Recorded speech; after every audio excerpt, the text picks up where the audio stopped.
What is going on, nerds? I have one of the most interesting shows that I think I've ever done for Nerds for Humanity because this involves the actual creation of original musical content that is designed for the Nerds for Humanity future podcasts. And I have Daniel Ramirez with me, who is the composer and kind of collaborator on this effort. So before we get into it, first we should just say hello, nerds, Daniel. Hello, nerds, Tom. I've been so psyched for this. Thank you very, very much for having me on. Yeah, no, I mean, we've been working on this, and I've hinted at it in previous shows that, like, hey, the channel members have been so supportive that we're able to kind of invest in things like this. Most of the channel member money goes to podcast hosting fees or software for making the thumbnails or doing the live streams, that kind of thing. But this is probably some use of channel kind of member contributions that is most unique. Before we get into the project, why don't we start with a little bit about yourself, Daniel? I Sure. see a lot of musical instruments in the background. It seems like you've been in the biz for a little while. It's true. It's true. I have been a musician all my life. I am currently 25 years old, and yeah, I can definitely start from the beginning, or I can Yeah, start from the yeah, middle. yeah, sure. I mean, Yeah, just when did you start getting into music, and then how did you develop it over the years? sure, sure. Yeah, so I started through the public school system. So I started by playing saxophone. After a while, I wanted to start playing more like popular songs when I was like, I don't know, 12. So I started taking private lessons around that time.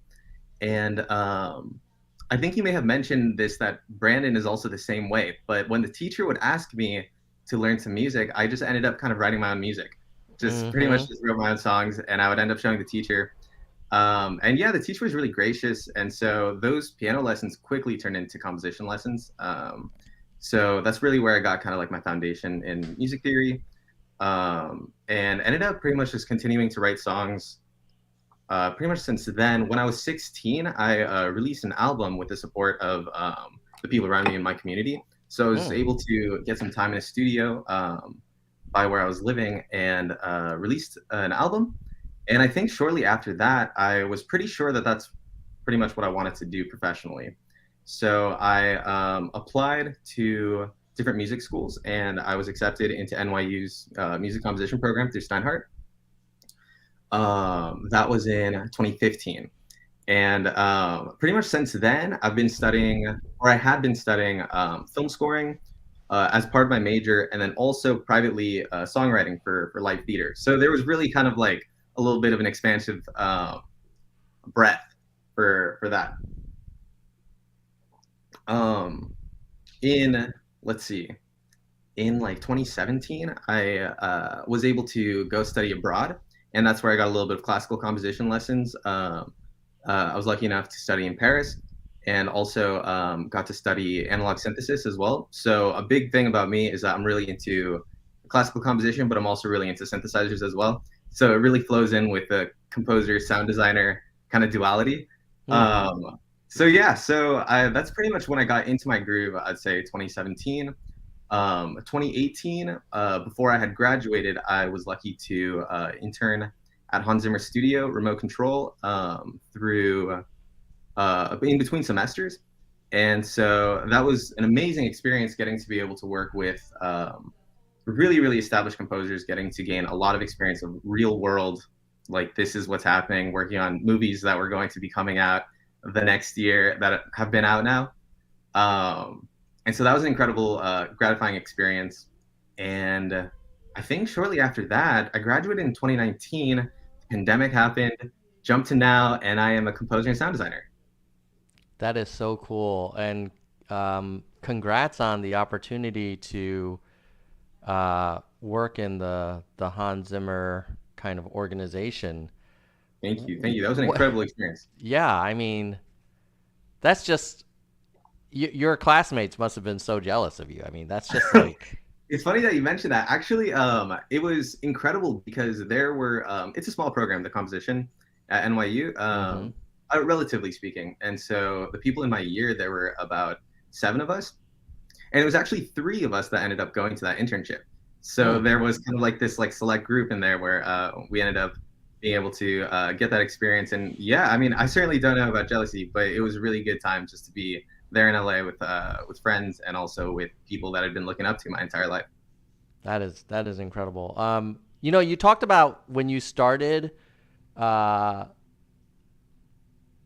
doing a little bit of composition as a kid, Mhm. and I'm curious how you thought about the need to be a really great performer and master the craft of playing an instrument versus composing the music for instruments. If you think about like professional sports, sometimes people say the best coaches were professional players, and then other Absolutely. people say like, no, sometimes the best coaches would never have even been selected to the team as Yeah, a they say player. coaches don't play, right?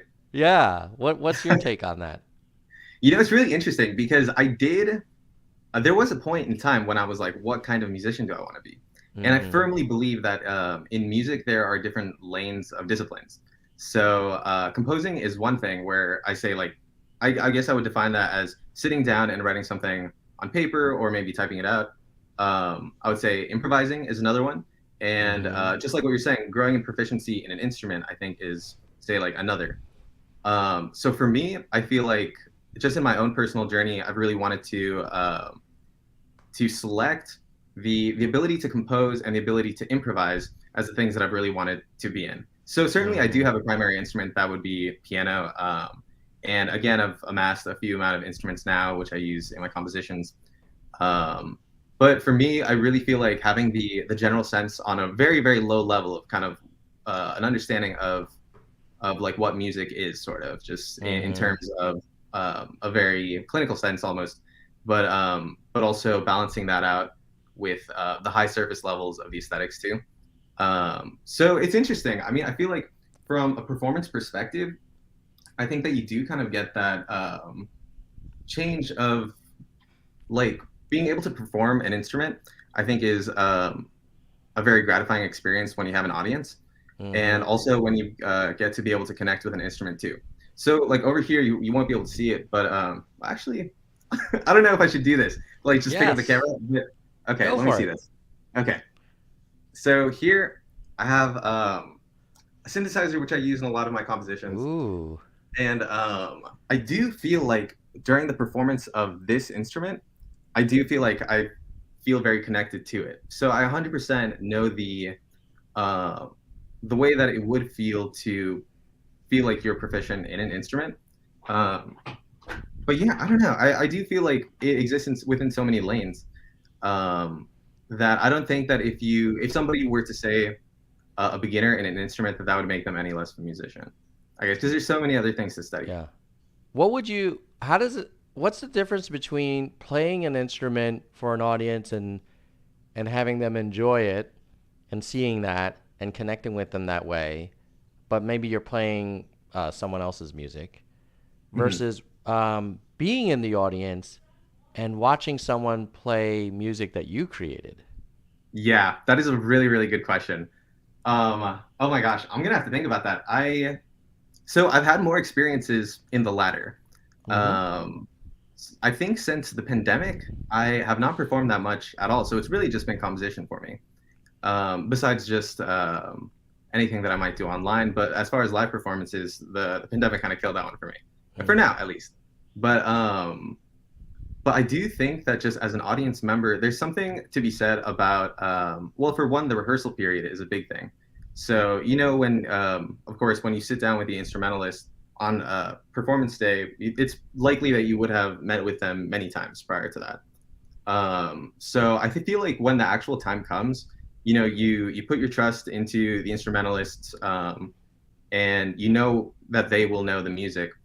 So I feel like that's probably the most relaxed day. I think the Mm. hard part would probably be in the rehearsals. You know, I mean, instrumentalists will have questions. My favorite part about giving music to a musician is what they do with it, because oftentimes it's not really what's going to be written on the page. They're always going to bring their own flavor to it, Mm-hmm. Mm-hmm. and I feel like that is the best part. So I could see that being cool and a little bit like uncomfortable as well if they're like interpreting it in a way that's, well, no, no, no, I wasn't thinking about it that way. Like, how It does does that depend, for process work? sure. Yeah, I feel like over time I've become a lot more balanced about that. Hmm. So for me, when I'm writing music, and if I know that I'm going to be giving it to a musician, there's kind of an openness in my mind where, say for example, if I don't know who the musician is, then there will be this moment where I'll say like, this passage that I'm writing Mm-hmm. is going to not necessarily sound the way that I'm thinking of it, or writing it Mm-hmm. right now. And that's kind of the beauty of it. I feel like there is kind of a call and response, kind of a conversation that happens, Mm-hmm. not just only between musicians, but also in the actual between musicians and their instruments, or musicians and the piece of music. So I really do feel like there's a pretty large fluidity. I would say it's not necessarily that uncomfortable. I guess at this point for me. Yeah. Well, let's talk a little bit about the Nerds for Humanity music project. Let's do it. What? So we got introduced by a mutual acquaintance, and what was your initial thinking when you heard, "Hey, there's this dude. He has this podcast. He wants some music." Well, so it's funny because I told you this, but in 2020 I was Yang Gang, and I had the hat, and so I knew of your show. Respect, Yes, respect. yes. It's been a little bit different since then. Yeah, I yeah. will admit that. But 100% in 2020, like literally, I still have the hat. It's somewhere in my closet somewhere. But I know that I had come across your show prior to that, prior to meeting you, and so when our mutual connection had told me what the show was going to be, I was like, wait, this sounds very familiar. I looked you up, and I was like, no way. I know So that guy. from the get go, I was on board. I knew that this had to happen. Well, let's talk a little bit about since you were you know you I guess we always are Yang Gang once you're in there. Yes, so. What drew you to Andrew's campaign, and what did you think of it? So in at the time, I mean, I think that over sorry, let me start over. I would say Andrew Yang taught me a lot about the nature of politics. And it's Mm. funny because I actually have this quote that I've sampled from him, and I've used it in just personal music, where he says, I think, like, so that's the nature of politics. And so I literally always think of that. Andrew Yang just Mm. pretty much taught me, um, just from a chronology perspective. I mean, I was young at the time, I'm still young. And I think that the 2020 election was sort of the second election that I paid a lot of attention to. The first one being 2016. Mm-hmm. 2016, I mean, I'd be happy to admit it didn't go the way that I wanted. And Yep. so when 2020 came around, I was kind of like looking for a comeback, probably like Messi was today. Um, so, so yeah, I knew that I wanted something different. Andrew Yang came in and really sold a story that I loved. I thought that money would solve all the problems. I still kind of Mm-hmm. do. Um, and I feel like a lot of his talking points were things that I just naturally gravitated towards. I would say in a different way, like as far as the math, as far as the nerds, I think that I feel very at home with that. Mm-hmm. I'm very much a music nerd, and I would be Mm-hmm. happy to dive into that. So I feel like when I heard somebody who really feels like they reflect the I don't know about headiness, but just kind of like the industriousness and studiousness. I think Mm-hmm. that was something that I gravitated towards. And Yeah. so actually, it's funny because you just said that the Yang Gang is kind of like a once and forever. And so I don't actually know what the current state of it is besides your most recent interview with Zach. So Mm-hmm. I don't know if you have any updates. Well, Andrew, I think, has directed his energy to the Forward Party, this third Mhm. party that he's created that then merged with a couple of other efforts, Sam and Ram, which were one Gotcha. was led by Jolly, a former Democrat, and another was led by Christine Todd Whitman, a former Republican. So I think a lot of his energy is building out the infrastructure for a an independent party, um, and that's probably taking a lot of his time. The Yang Gang itself has evolved. The most interesting thing to me is it, in many ways, part of its strength was its diversity and how it brought in a lot of people who may not have been as kind of involved in and sort of focused on politics. Well said. Um, it also, I think, uh, has a in hindsight has a lot of folks who are very anti-establishment, to the point where after Yang suspended his campaign, you saw a lot of internal Yang Gang kind of disagreements on things like, COVID or vaccines, or the Russian, whatever you want to call it, activity in Ukraine. Mhm. So I think that's the most kind of surprising thing to me about the Yang Gang is that I thought it was mostly kind of centrists or people who were frustrated with both parties, but generally wanted to try new policy kind of approaches. But I do think there are parts of the Yang Gang who were very much like blow up the whole system. It's all corrupt and rotten from the inside out kind of thing. And that's that. I think Andrew was able to pull us together because the focus was on the campaign winning. But then once the campaign suspended, you start to see like a little bit of kind of reverting to the mean where people kind of originated. So, but hopefully the Forward Party. I just had Blair Walsingham yesterday. She is the deputy director of like candidates and candidate outreach and stuff like that.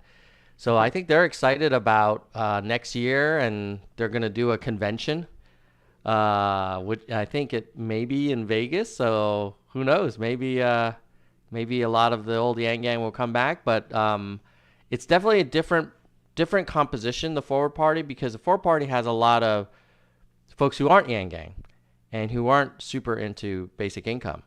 So I think the Forward Party is trying to position itself as a pragmatic, kind of common sense centrist type approach, and I'm fine with that. I think there's differences of opinion from OG Yang Gang on that. Yeah, it'll be really interesting to see how things continue to develop.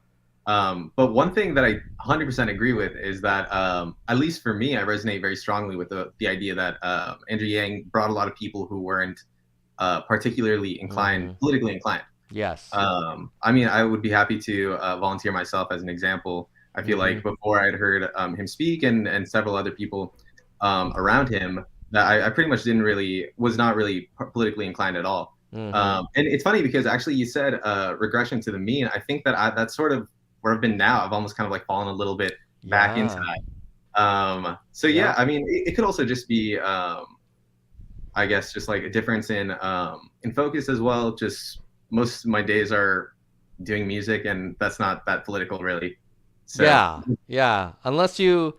I mean, what would be cool is if someday you compose music for a political campaign. That would be really interesting. Yeah, that would be wild, honestly. Yeah. That would be really interesting. Because a lot of times they will license music from, and then they'll replay it from other places and stuff. Mm-hmm. But I don't know anybody that I think like, with Obama it was like U2, and oddly enough, Trump plays a lot of Village People music, which is just like the weirdest thing I've ever seen. Like this strange juxtaposition. So much money off of that. They're like, yeah. I hope he's paying his licensing fees. Yeah, I mean, I imagine. Oh, I know what you mean. He doesn't have a great track record for paying vendors. Yeah. Well, so let's talk about the sort of the charter or the kickoff for how we work together. How did you how did you think about like how do you even start with a blank sheet of paper?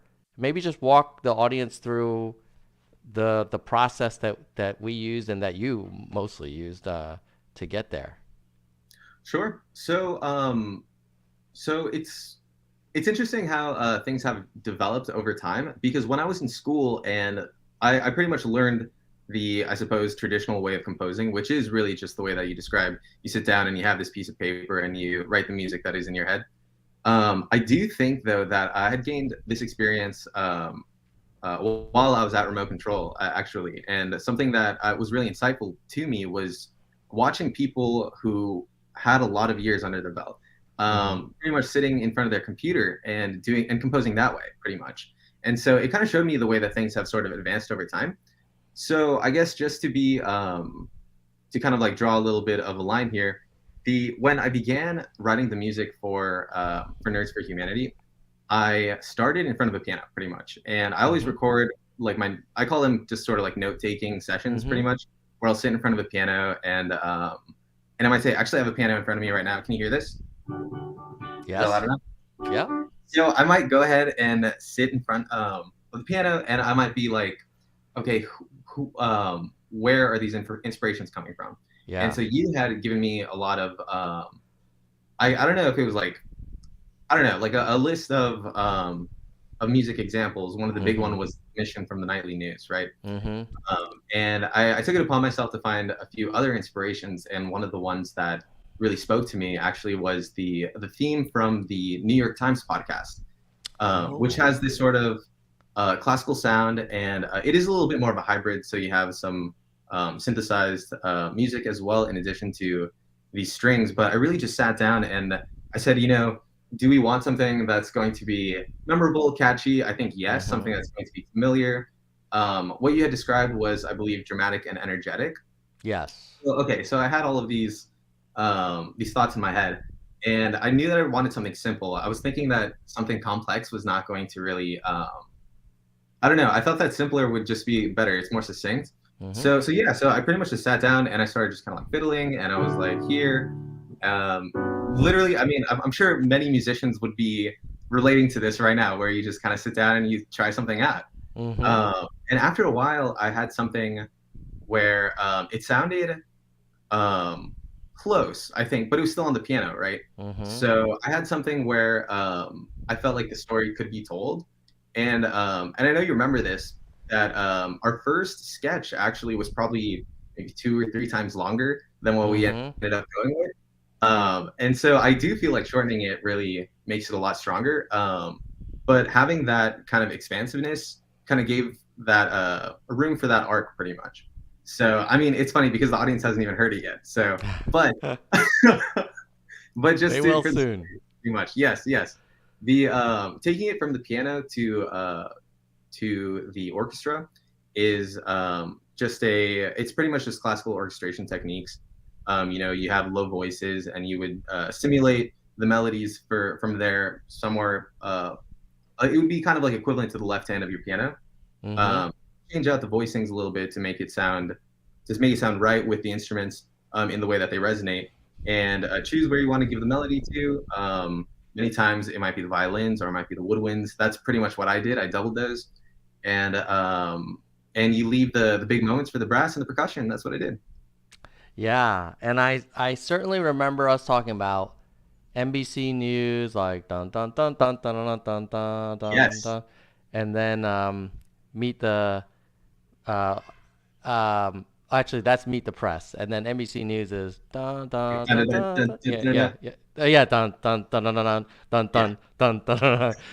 Breaking news. Yeah. So we talked about the energy, and then we talked about some examples, and then I was just looking in our email thread, and we can kind of pull people behind the scenes a little bit. Sure. And you first said, "Hey, it was great chatting with you," and then you sent me a couple of examples.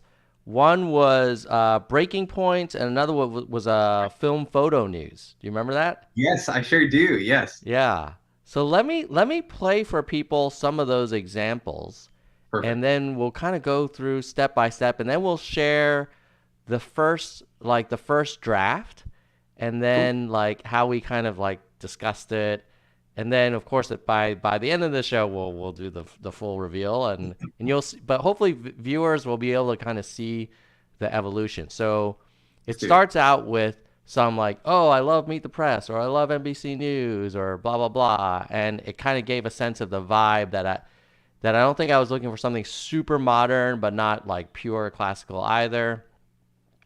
And then Daniel said, well, what do you think of breaking points? And then I said, okay, well, let me take a listen to that. Hold on one second, and I'm going to share my screen.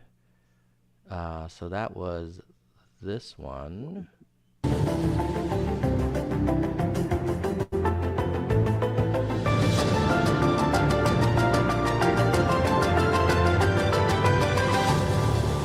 So that's kind of cool. I think that kind of captured some of that building energy. And Absolutely. then the other one was the film one. Hold on one second. Let me switch the tab to the film one.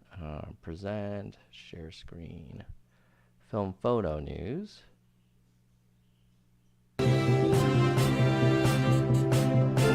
Remember this.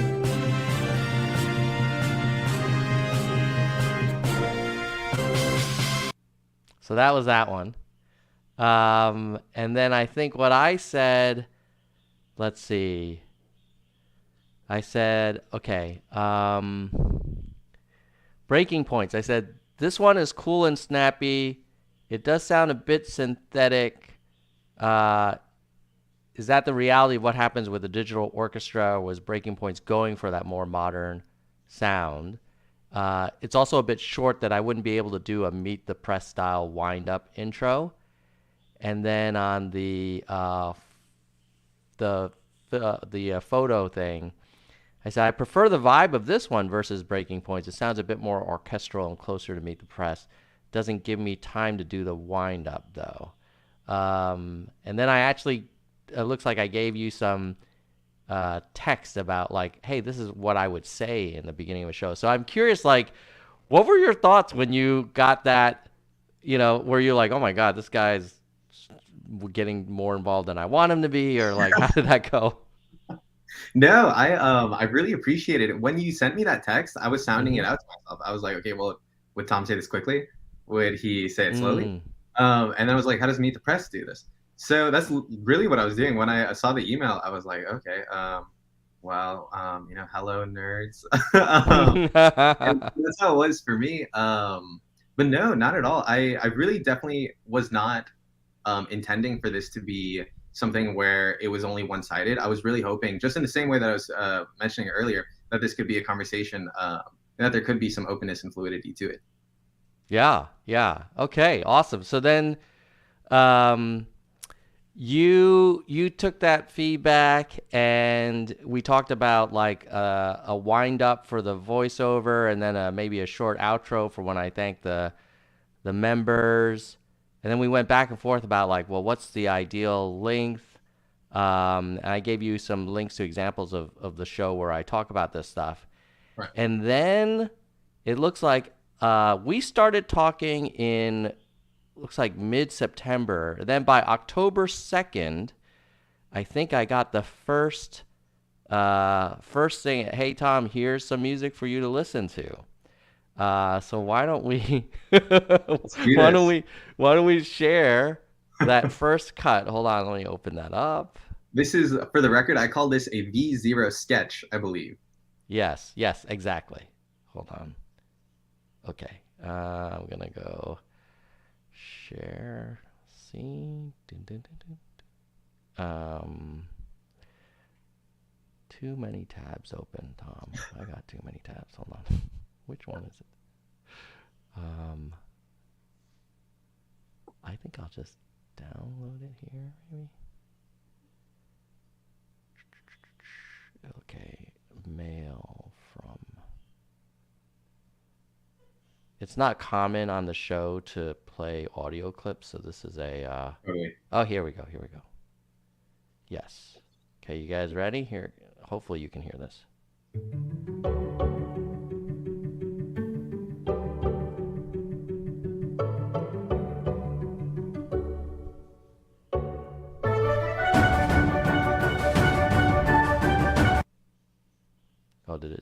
closed now? Hold on.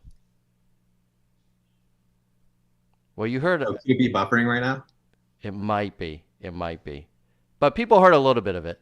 Yes. Let me try one more time because it is a trip down memory lane. I think we're teasing. I know, I know. It's like we're hold on. Hold on now. I'm just showing my whole screen. One second, one second, one second. Here we go. Opening. Oh, I think I can. I probably should have downloaded this stuff in advance, but this is a live stream. All good. Clearly I'm oh, I can share my yeah, why don't I just do that? Hold on. Entire screen. It's always dangerous. Hold on, I got a bunch of work things I need to close. View, close I used to that. work at a place where they would say live theater. That's it, and I feel like that's how it is. Yeah, Caleb's like, hey, I kind of like the start of it. Yes, All Caleb, right, Caleb. we're gonna get you a little bit more in a second. Oh man, this is so crazy. Okay, is it this one? No. Close that. I'm gonna try one more second, and if I can't get it, then we'll move on. But Sure. I do want to I can try to see if I can find it on my end. Oh yeah, yeah, and That then you would can work. play it on your end too. Yeah, I don't yeah, know. We may have to take a listen to this to see if it would sound okay coming through speakers into a different computer. So maybe you might be able to let me know. yeah. Okay, let's give this a try here. Let me see if you can hear this. Yes, yes. Okay.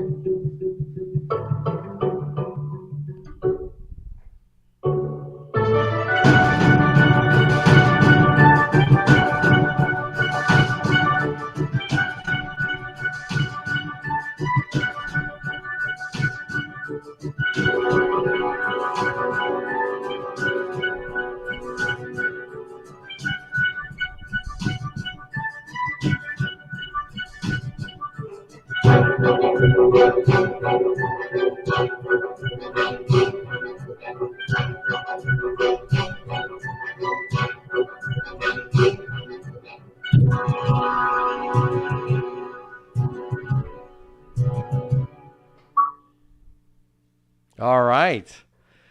Then you might So hear something that there at the end. yes, yes, yes, yes. We had a little hint of a gong at the end. Yes. Yes, that was a V0. So yeah, that was the first sketch. And I was excited because I was like, "Oh, we're getting into it now. Like we're no longer talking about other music. Like we've got our own." And I think the second thing was that I said, "All right, this is cool. Let me try it out." So I took the approach of like in product development, you often you have an initial version of the product, and when you know dog food it and you kind of try and use it, you can really get a sense of where it's working and where you know it could use some adjustments or some revisiting. And so then I said, hey, let me try and do a dry run with it. And let me see if I can play the dry run. And that was really old school or very scrappy because I think I just played it on my laptop and hit record on my phone. So the quality is going to be trash. But let's see if I can get it going here for people. Um, okay, here we go. Present. We'll try it one more time here. This is a very hokey recording. I've got my phone doing the recording, and I'm going to play your music from my laptop, so don't judge me for the crappy, This is crappy how recording quality. But I just wanted to try it out. So I'm going to hit play, and I'm probably not going to get the timing right where the energy builds, but we can just try it on for size.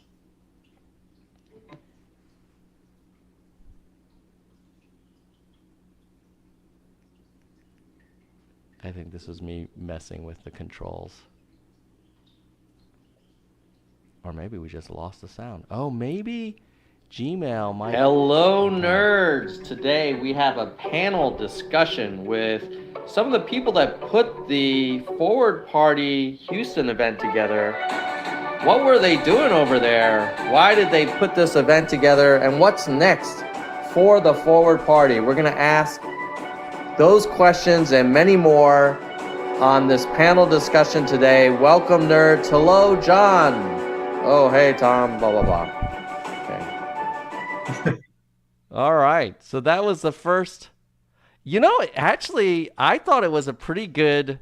Yeah, it was a pretty good first test drive. A bit of a first stab for sure. Yeah, and it kind of, it was interesting in that when you listen to the music on its own, you just don't even know. You're like, I think it could work, but then when you layer on top the narration, and I literally had done the show with the guys who did the Forward Party Texas event that week, so I had it in mind and everything like that. It was definitely like a cool experience. And so what was your perspective when you got that recording? So when I got that first one, I think I mostly agreed with you, where I was kind of thinking like, okay, now we are in the now we're getting to kind of sound to hear what the full context is. You know, now I feel like there's actually something to work with. And actually, I don't know if you remember this, but I believe that in my email when I sent you that V0 sketch, I wasn't sure. I really wasn't sure. I was like, I don't know if this is right. If we're here on this, so I'm calling it a V0 sketch. That's really what it was. And to my own consideration, I was like, this might be like first stab material. And you were very positive with it. You were like, no, I think that this is pretty, like, very, very close. And we ended up making a few adjustments, and that's the reason why we continue to iterate. But I think just after that first clip that you sent me, I guess for one thing, I was thinking, okay, actually there's 100% something here. And then the second thing was I need to bring down those horns. So that was the thing. I was like, maybe I went a little bit too far in the dramatic, energetic. And it's funny because even listening back to it now, I was like, no, I think we did the right thing. Yeah. So the horns, they come in really strong in the back third of the composition. The brass and the percussion, for sure. Yeah. And I think we did it with the spirit of we wanted to build up energy, but when we actually recorded it with, like, you know, narration, it felt like I was kind of fighting it a little bit and trying 100%. To like speak over it. And then I think we also tweaked the length as well. Yes. But yeah, let's I think we're ready for the reveal. Okay. You know, we've been milking this for 38 minutes. We might as well show them what the actual thing's. Let's do it. Why don't we do this?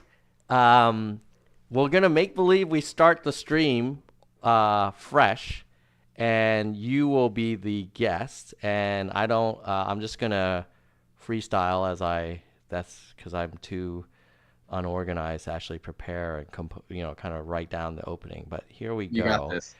And and let me just adjust some things, and hopefully this will work. If it doesn't work, it's the first time we've done it. This will be the first time we played the official Nerds for Humanity opening music, and we have the pleasure of doing it with the composer. So here we go.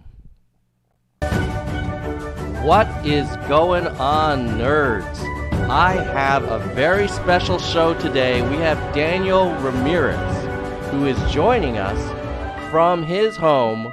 Oh, you know what, Daniel? I think it played it from the middle when we were testing it out, so we're gonna let it go to the end. Gotcha. And then I'm gonna let it go, and then I'm gonna hit play again. First time for everything. What is going on, nerds? Welcome to the show. I have a very special guest with you. I have Daniel Ramirez. One of the first times, if ever, that we've had a composer on the show. He's going to talk about the backstory on how Nerds for Humanity channel members helped make the music you're listening to right now possible, as the future intro music for our show going forward. Welcome to the show, Daniel. Hello, nerds. Hello, nerds. I got a bonus one in. That's I something think that on the actually stream. works. Yes, yes. You time it perfectly. It's amazing every time. I mean, I'm biased, but I think it's good.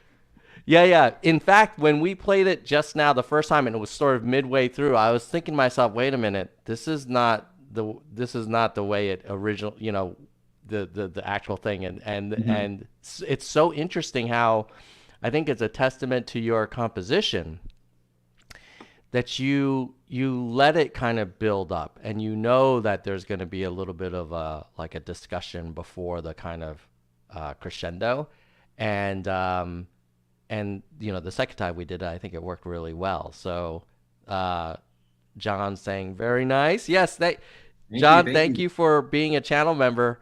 If you're wondering, like, hey, where does a few bucks every month go to? Part of it is to stuff like this, and I'm hoping to keep investing in the show.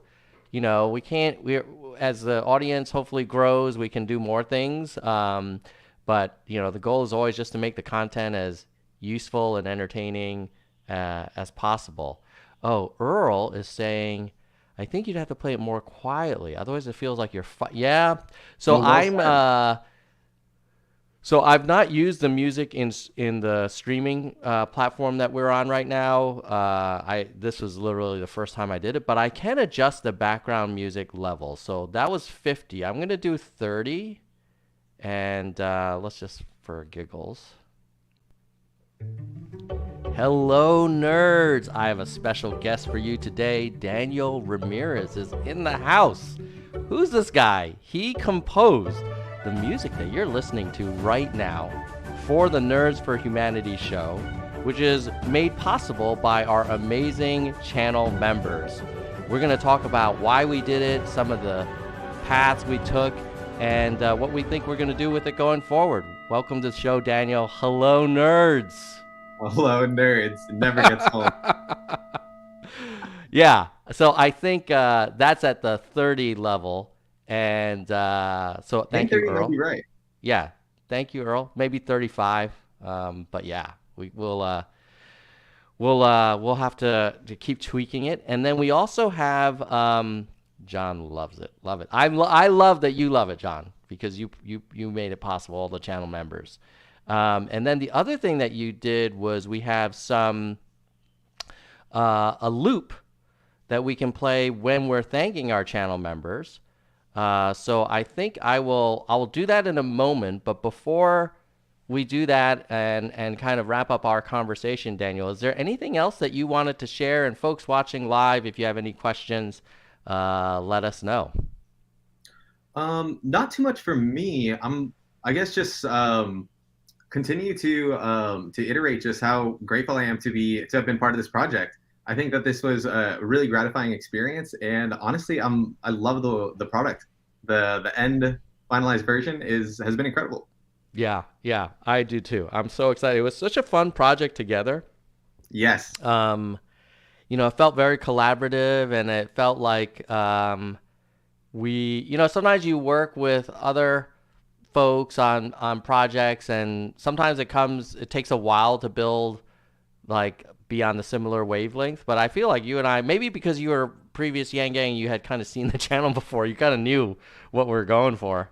It was definitely But familiar for sure, but I yeah. 100% agree. I think that we clicked for sure. Yeah, awesome. Well, as we wrap up, we're gonna also introduce our new outro kind of loop that has similar music, but was designed to help me thank channel members. So let me pull up our member list here, and then because not only do our members make music possible, but they make the podcast hosting fees possible, and the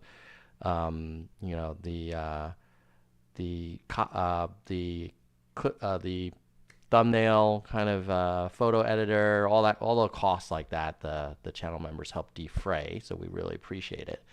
And here we go. Let's see. We'll start with our biggest member and do that. And then I'm going to go play my. Oh, yeah. So, no, it's not a new channel. It's It's still Nerds for Humanity. We're just adding music. So Earl is correct. No, it's the same channel. Same. We'll still have charts and graphs and data, and I'll probably exhibit some Trump derangement syndrome from time to time. Uh, but other than that, we'll just do it with music at the beginning. And who helps us make this possible? Well, they are our channel members. Let me hit loop here. And so, our members, we're going to start with our biggest member, which is the senior vice president, and that would be Soldier One. Thank you, Soldier One, for supporting us so long. You make it possible, man. Appreciate it. At the VP level, we have Kristen Slevin and Bike. Kristen has been a member for almost 3 years now. Thank you, Kristen, another OG Yang Gang. At the hardcore level, we have Gene, David, DK, Jekalego, Kirsch, Mr. History, Mona, Vaughn, Yang, Robert, Dean, Stat Nerd, Galessa, Jay Perrin, who's in the audience right now, AH, Dana, Jason, Parth, Daniel, and Mickey. And then at the entry level, and you can join for $1.99 a month. You can cancel anytime. It makes the show better because all the money goes towards improving the content. We'll start with our oldest verified nerd level: Lisa, Albert, Brandon, Arez, Sophia, Doris, Emerald, Ben, Rasta, James, Emma, Ira, Elizabeth, Shoni, Dr. Jameson, William, Karen, Zemery, Mai, Brittany, Warren, Wana, Lucky, Kevin, Nell, Toby, Jeremy, David, Nicholas, Mike, Aurora, Zig, N, and Roberto. So thank you to all our members. You guys are awesome. We wouldn't be able to do it without you. So that is a use of our ending music. I need to find a way to kind of like have it gradually. I think that's you know what I could do? I could manually, like what I would do is I would probably manually adjust the level. So I say, thanks to our members again. You click that join link anytime you want, and you can become a member too. $1.99 a month. So there, I just kind of manually dragged it over. Yeah, that works. Yeah. What did you think of the ending loop? In the spirit of that was the first time we did that too. Yeah, you had done a practice run with that one as well. I love the way that the ending loop turns out. Honestly, I think that the taking that theme that is, I guess, the Nerds for Humanity theme, and kind of bringing it down, having a lower level of intensity, I think really gives it a little bit more of a I don't know, closer, kind of like more of like a homey vibe. So yeah, I really, really like it, and the way that it loops, I think it's a great length too, especially for the timing too. Yeah, I like that the energy is calm because it kind of helps you. It's sort of like a palate cleanser at the end of the show where you're like, okay, like I need a little cup of mint tea. You know, I started with the espresso and now I need some mint tea. Yes. And it conveys a sense of appreciation and kind of community and like, hey, thanks guys, like thanks for helping make this happen. So I think that's pretty cool too. Nice, I'm glad to hear that. Yeah. Well, Daniel, it's been a pleasure. First time I've ever done a live stream like this. So thank you. And for those of you who are watching, appreciate this content, go ahead and like and comment below what other things you would like me to do to improve the channel. Of course, the biggest focus I usually have is around bringing interesting guests on, like, political candidates, leaders of political organizations, or experts around policy. If there are other things that you'd like to see or other formats you'd like me to try, let me know. Next year will be a big year. We've got primaries that will be kicking off on both parties' side. I'm guessing the Democratic primary may not be that exciting. I almost wish it were, but we'll see. Certainly the Republican primary will be very spicy. And whether you love Trump or not, like he makes things very hard not to watch. So We'll see where that goes. But thanks, Daniel. Really appreciate you coming on the show and walking through the process with everybody so that they know a little bit of the backstory. And I have a feeling they'll be humming that music in their head for some time to come, and they'll be hearing it at the beginning of every show. Thanks very much to you, and thank you very much to the viewers. I love it. With that, we'll say goodbye, nerds. Goodbye, nerds. See you. Bye, Daniel. See you. Bye bye.